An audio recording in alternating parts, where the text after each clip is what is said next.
my notebook because I made notes. I live in Calgary, Alberta. Actually a little north of Calgary, which means I deal with some interesting weather. Anything from plus 30 to minus 30, sometimes even colder, sometimes even hotter. And I've broken a camera working in the cold.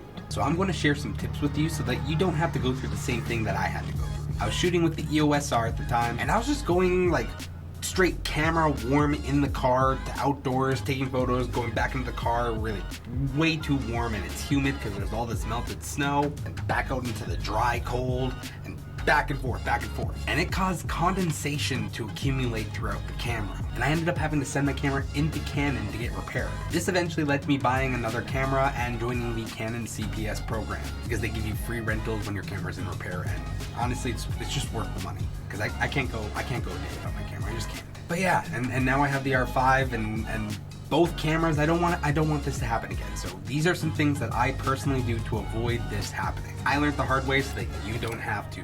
Just trust me on this. Just trust me on this. You have to climatize your gear. Something I personally do is I take all of my batteries and I put them in my pockets. They stay warm, they stay on me. A few hours before the trip, I will put my gear in the trunk of my car to get it really cold. The point here is that the bag will retain that climate, so if you cool your gear down prior to shooting, it makes it so that you don't have that quick change of temperature causing that condensation to accumulate. Now, if you're working with an SUV or something like that, just make sure to slowly let the cold go in. So for me, I'll take my bag, put it on my back, we'll get out to the location, and I'll leave it just kind of chilling in the snow for a bit, and I'll slowly unzip it over the course of like 20 minutes. Just let that cold air to slowly get in. You just don't want to shock it. Even with weather sealed cameras and lenses, it's just not good practice. You don't want to shock your gear. Always slowly expose it to a new climate. Minimize your lens changes.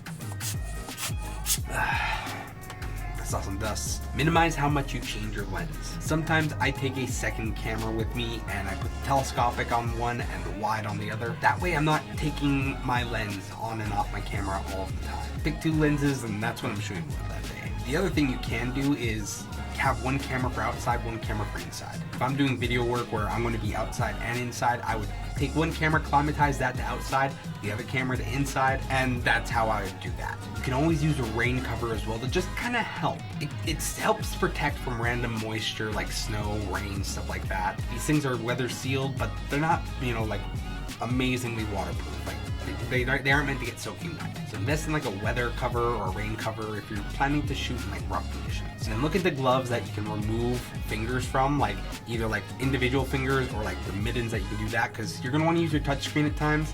It's just so much easier and keeps your hands warm. And wear warm socks, but just dress for the cold. Yes, climatize your camera, but take care of yourself as well. If your fingers freeze off, you're not going to be able to take the pictures, so take care of yourself. So in conclusion, if you're working in the extreme cold, you're going to want to climatize your camera. So take your batteries out, keep those in your pocket, keep those warm so that your camera doesn't die in the cold, but keep your gear in the trunk. Or if you don't have a trunk, then take your gear out and let it sit for like 20 minutes and slowly unzip it, like slowly let that air in. It's best to leave your gear out in the cold, in the bag, sealed for like an hour. That's like hour plus, like that's more ideal. Minimize how much you change your lens. And if you're doing video where you have to go in and out, rent a second camera if you don't have one, or just have a second camera.